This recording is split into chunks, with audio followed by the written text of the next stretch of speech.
ঢাকা বিশ্ববিদ্যালয়ের কেন্দ্রীয় গ্রন্থাগারের সামনে কোটা আন্দোলনের পরবর্তী কর্মসূচি ঘোষণা চলছে। সরাসরি যেতে চাই সেখানে। কারণ আপনারা জেনে থাকবেন যে কুমিল্লা বিশ্ববিদ্যালয়ে যে অনাকাঙ্ক্ষিত ঘটনাগুলো হয়েছে সেগুলো বাংলাদেশের অন্যান্য শিক্ষা প্রতিষ্ঠানের ঘটনাগুলোকে ছাড়িয়ে গিয়েছে।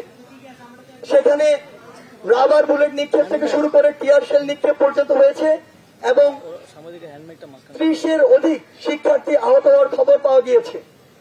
তাই তারা যেহেতু আমাদের সহযোদ্ধা, তাদের সেই সমস্যাগুলো সরাসরি শোনার জন্য এবং অবস্থা পর্যবেক্ষণ করার জন্য আমাদের একটি সমন্বয়ক টিম আমরা সরাসরি কুমিল্লা গিয়েছিলাম।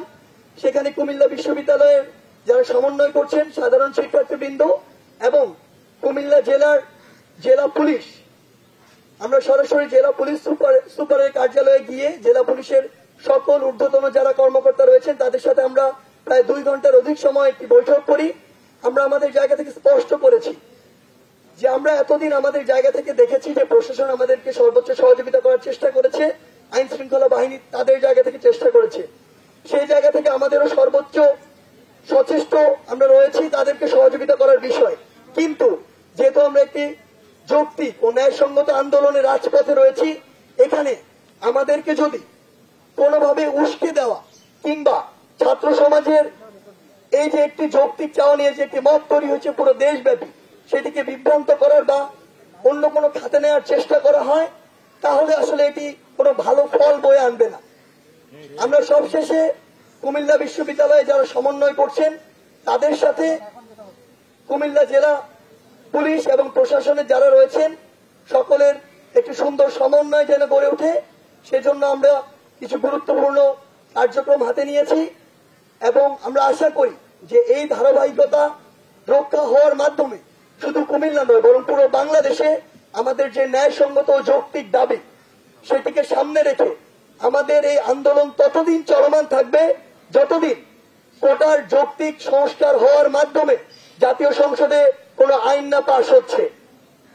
এ পর্যায়ে আমরা দেখেছি যে বাংলাদেশের বিভিন্ন স্থানে বিভিন্ন বিষয় নিয়ে হামলা মামলার বিভিন্ন ঘটনা উঠে এসেছে, যেগুলো অনেক বেশি অপ্রত্যাশিত আমাদের জায়গা থেকে।